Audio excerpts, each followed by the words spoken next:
Et salut tout le monde, c'est Sushi Nihiliste et voilà, c'est parti pour la saison 5. Attendez, mais qu'est-ce qui se passe?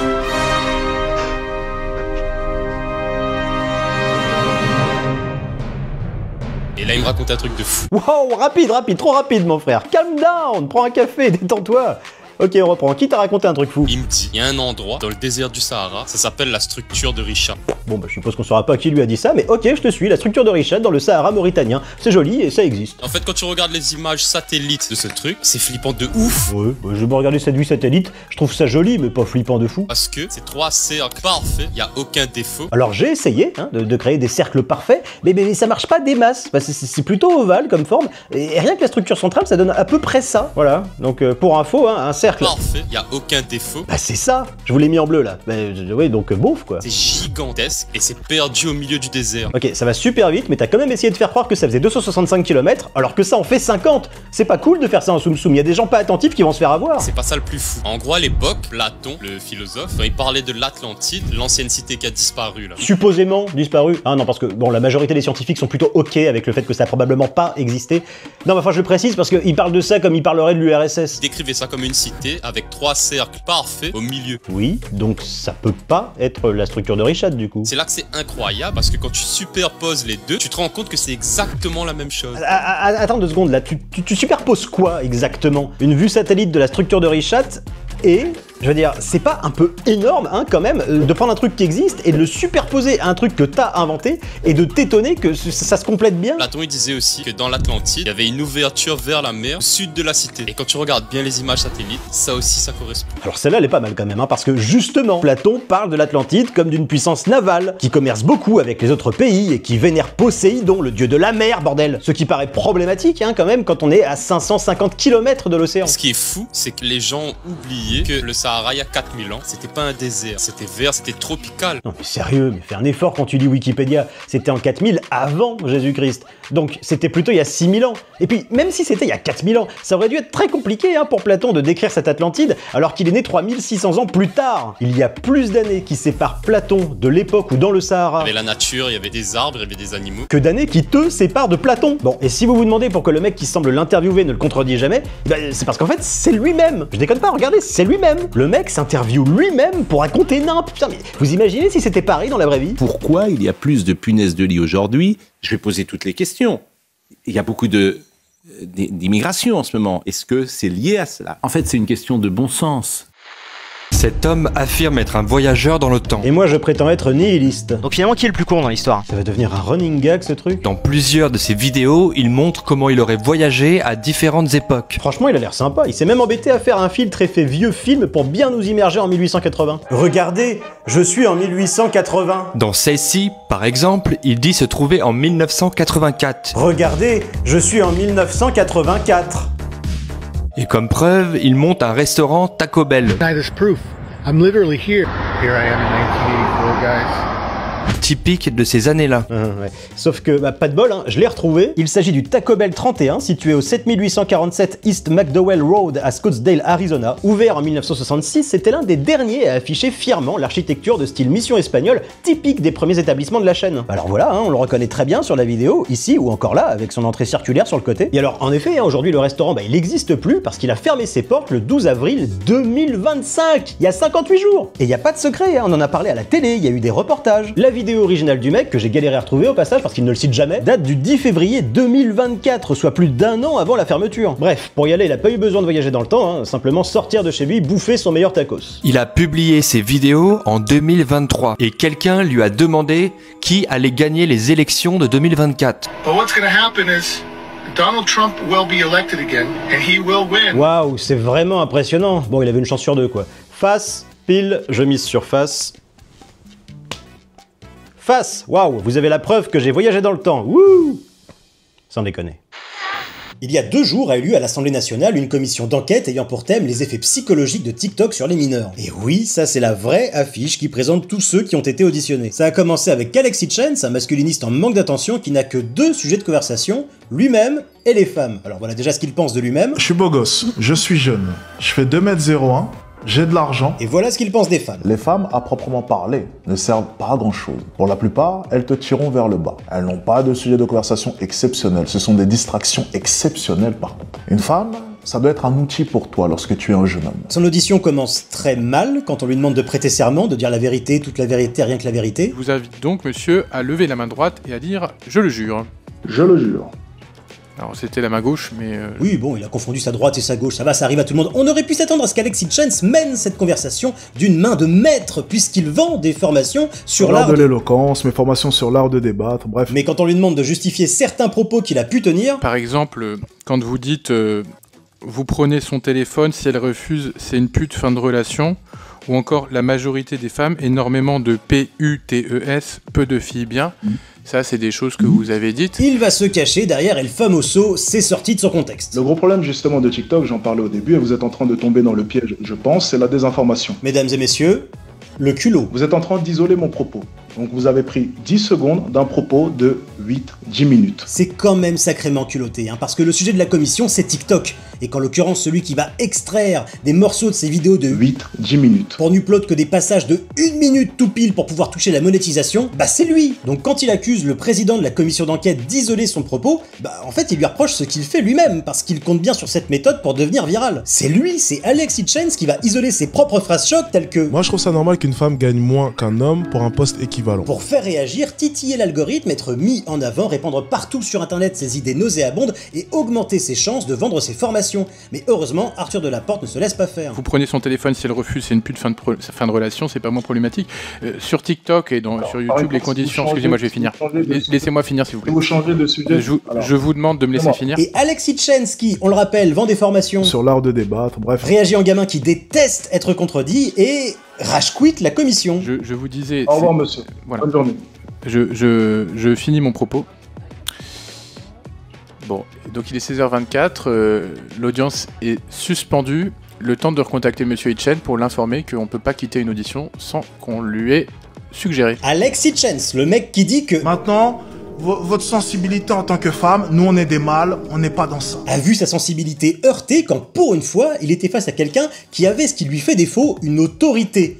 Alors, évidemment, c'est pas comme ça que lui va le présenter après coup. On n'acceptera pas l'irrespect. Je veux bien débattre avec des personnes qui me laisseront les terminer. Alexis Chance n'est à l'aise dans un débat que s'il est face à quelqu'un qu'il peut écraser. Depuis tout à l'heure, tu dis des trucs qui n'ont aucun fond, juste pour essayer de m'écraser et de dire j'ai gagné le débat. Forcément, là, il est auditionné à l'Assemblée nationale, donc il doit laisser le président de la commission mener son enquête. Et ça, il déteste, parce qu'il n'a pas le contrôle. Il est face à quelqu'un qui a une autorité, et qui donc peut le contredire. Et ça... on veut pas! Donc, pour se défendre, notre expert Wish de l'éloquence va renverser la situation et reprocher au président sa propre attitude. Si tu essayes de fuir, si tu essayes de balancer des propos comme ça, ou même des mots, des phrases, et tu ne veux pas en assumer les conséquences, ça ne m'intéresse plus. Mesdames et messieurs, le culot. Si tu essayes de balancer des propos comme ça, ou même des mots, des phrases, Vous prenez son téléphone, si elle refuse de donner son téléphone, c'est une pute. et tu ne veux pas en assumer les conséquences, Vous prenez son téléphone, si elle refuse, c'est une pute, fin de relation. Au revoir, monsieur. Voilà. Bonne journée. Je finis mon propos. ça ne m'intéresse plus. Attends, je comprends pas, mec. Tu dis que ton âme peut sortir de ton corps? Chaque soir, avant de m'endormir, je fais une sortie hors du corps. Ça, c'est tous les soirs. Tous les soirs? Et Comme de tous. comme Je rigole. oui, ah non, ici. Si, Ah, mais tu ça, penses j'en suis persuadé. Alors, pas moi, hein, s'il y avait un doute. Alors, je vais rebondir sur ça. Pourquoi est-ce que je pense qu'on fait tous des sorties hors du corps? Mais si tous les soirs ton âme quitte ton corps pour faire des balades champêtres, je sais pas, ça devrait être super simple à pouvoir prouver scientifiquement. Je veux dire, tu pourrais changer le monde, mec. Qu'est-ce que tu fous encore là? C'est arrivé à tout le monde Toujours pas, non. que juste avant de s'endormir, on ait la sensation de tomber dans un trou, de louper une marche. Ok. Je vois pas le rapport, mais ok. Moi, cette sensation-là, c'est celle que j'ai quand je reviens d'une sortie hors du corps. Je suis censé être impressionné? Je dois répondre un truc, je sais pas? J'ai juste la capacité de me souvenir de ce qui s'est passé avant. C'est tout. Donc t'as le super pouvoir de te rappeler des balades champêtres que fait ton âme quand tous les soirs elle quitte ton corps. Pas terrible. Mais la sensation, c'est exactement la même. Ouais, non, mais vraiment, je comprends pas où tu veux en venir là.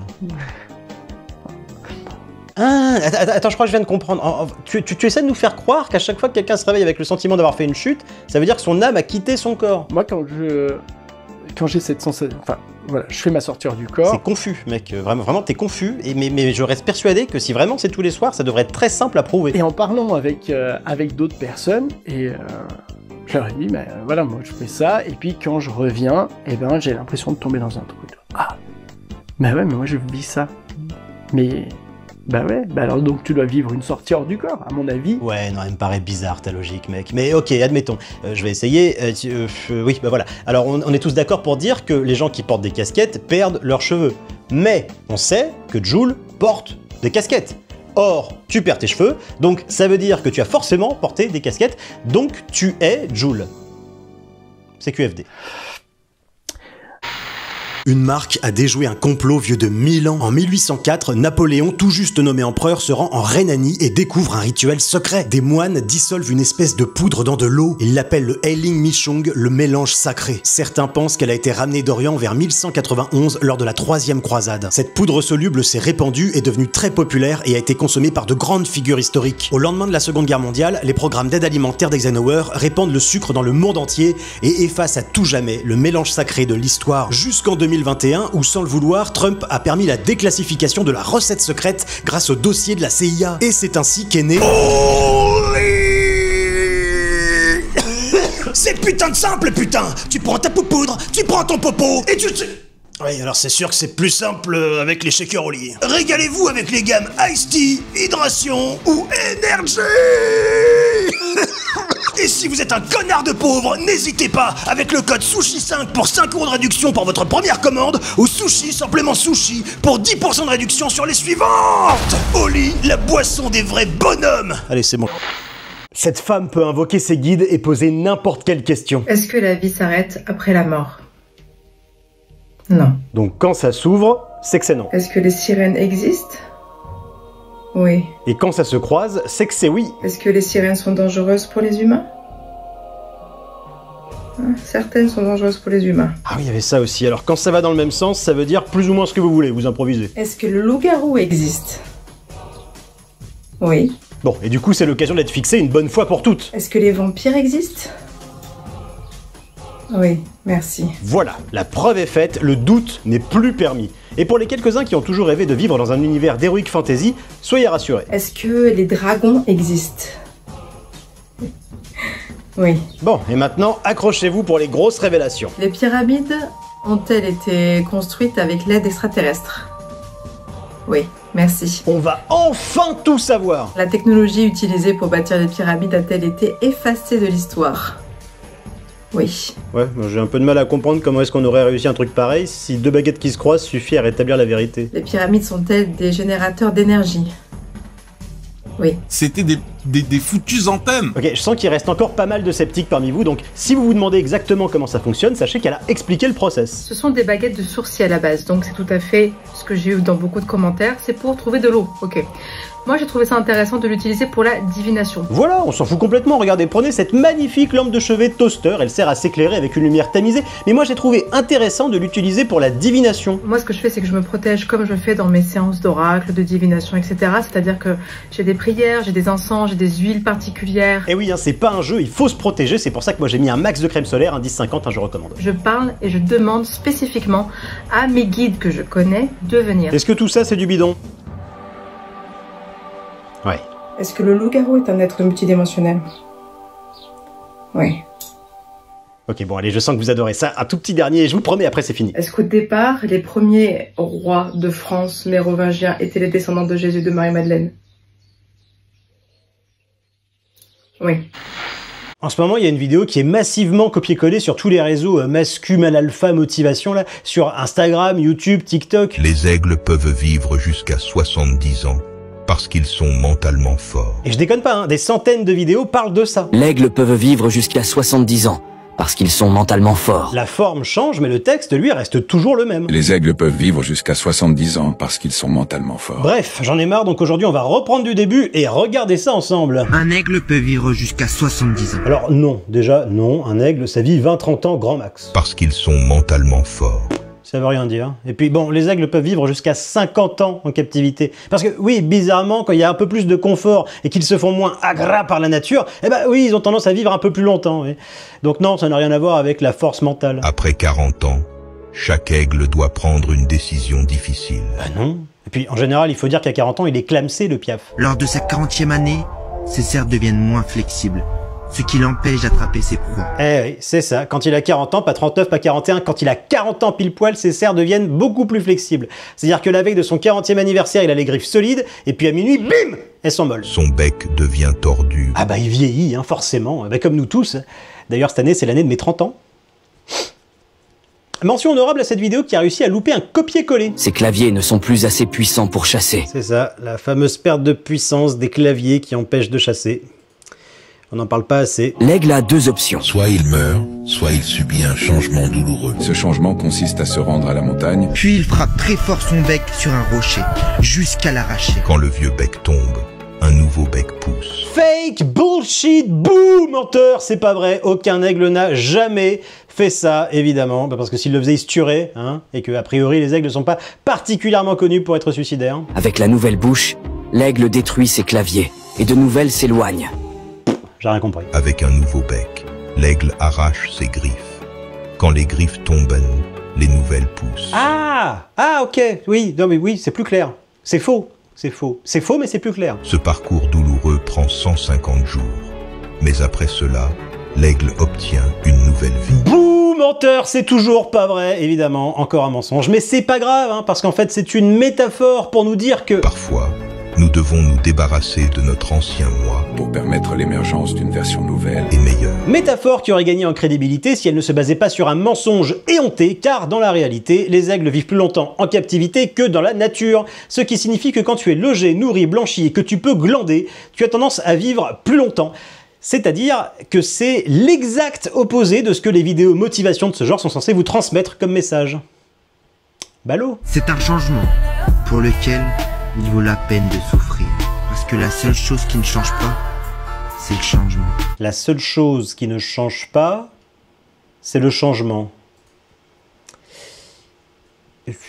Comment dire? Si vous ne nous suivez pas, vous ne m'entendrez probablement jamais de nouveau. Mais si vous l'êtes, félicitations. Vous grandissez chaque jour. On m'a tagué sur cette vidéo. Merci Ayam. Alors maintenant, voyons voir ça. Cette fille est morte depuis 500 ans, mais les docteurs découvrent un secret sur elle. Waouh, du mystère et du frisson, de la science et de l'archéologie, ça a l'air cool. Un secret sur elle. D'ailleurs, j'aimerais savoir si demain on te propose cette villa avec internet illimité, nourriture illimitée, mais tu dois y vivre avec la troisième personne qui s'affiche lorsque tu cliques sur partager puis sur plus. Est-ce que tu serais d'accord? Ok, mais quel est le rapport avec le secret de la fille morte depuis 500 ans découvert par les docteurs? Et vas-y, écris ceci en commentaire, tu vas débloquer un nouveau emoji rare de TikTok. Sans déconner, c'est quoi cette méthode de schlag pour pousser les gens à partager et à commenter la vidéo? C'est trop gros, c'est pas subtil, c'est malhonnête, c'est vraiment prendre les gens pour des gros pigeons. Personne va... 5 millions d'abonnés. La vidéo a fait plus de 600 000 vues, donc si, ça marche.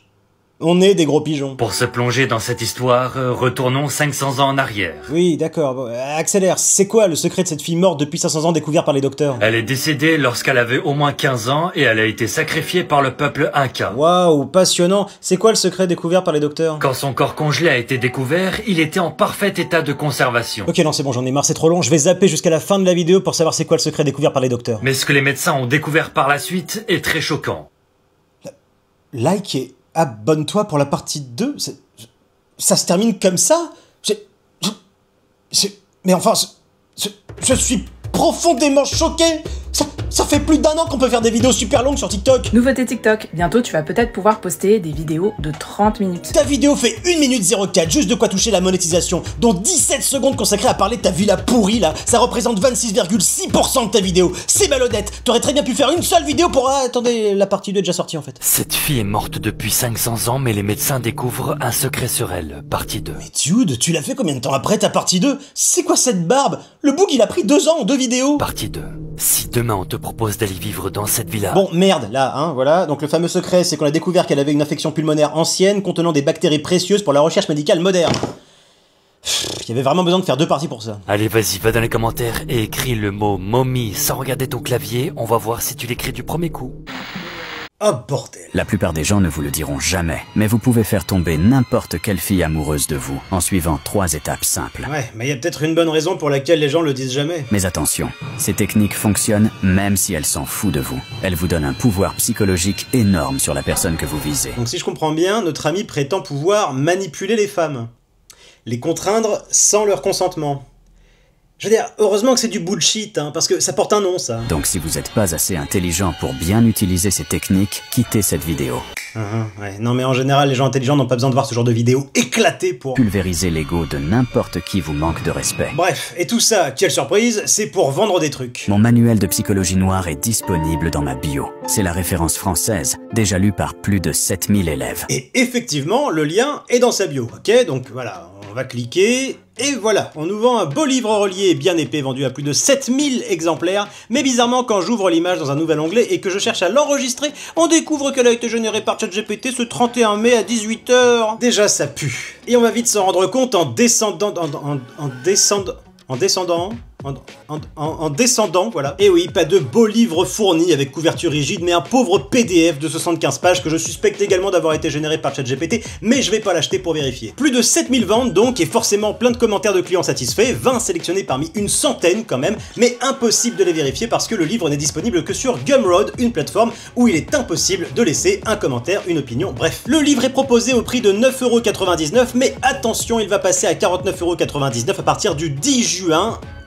Oui, mais alors attendez, parce qu'aujourd'hui, jour du tournage, on est le 23 juin, et le livre est toujours proposé à 9,99 €. C'est honteux! Ok, soyons justes. Il a peut-être vendu 7000 exemplaires. C'est possible. Et je peux pas prouver l'inverse. En 2012, Agnès Martin-Lugan publie son premier livre en auto-édition. C'est un e-book, comme celui de notre amie, sauf que elle l'a publié sur Amazon Kindle, une plateforme où il est possible de laisser un avis, un commentaire vérifié et vérifiable, mais bref. Son premier livre donc, qui s'appelle Les gens heureux lisent et boivent du café. Un titre qui, vous l'avez compris, a tout pour me plaire. C'est un immense succès, il s'écoule entre 8000 et 10 000 exemplaires, ce qui est énorme hein, pour une autrice complètement inconnue. Le bouche à oreille fonctionne, ça devient un phénomène, si bien que 6 mois plus tard, les éditions Michel Lafon proposent de le publier via le circuit officiel cette fois. Le livre sera traduit dans plus de 30 langues et devient un véritable best-seller à l'international. Voilà. Notre ami prétend avoir vendu 7000 exemplaires. À part lui, personne n'en parle. Alors, je peux pas prouver qu'il ment. Mais...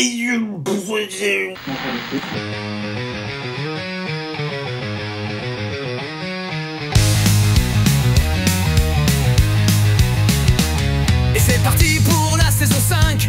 Déjà 5 ans du râleur en pige. Il est pas là pour le prestige, seulement pour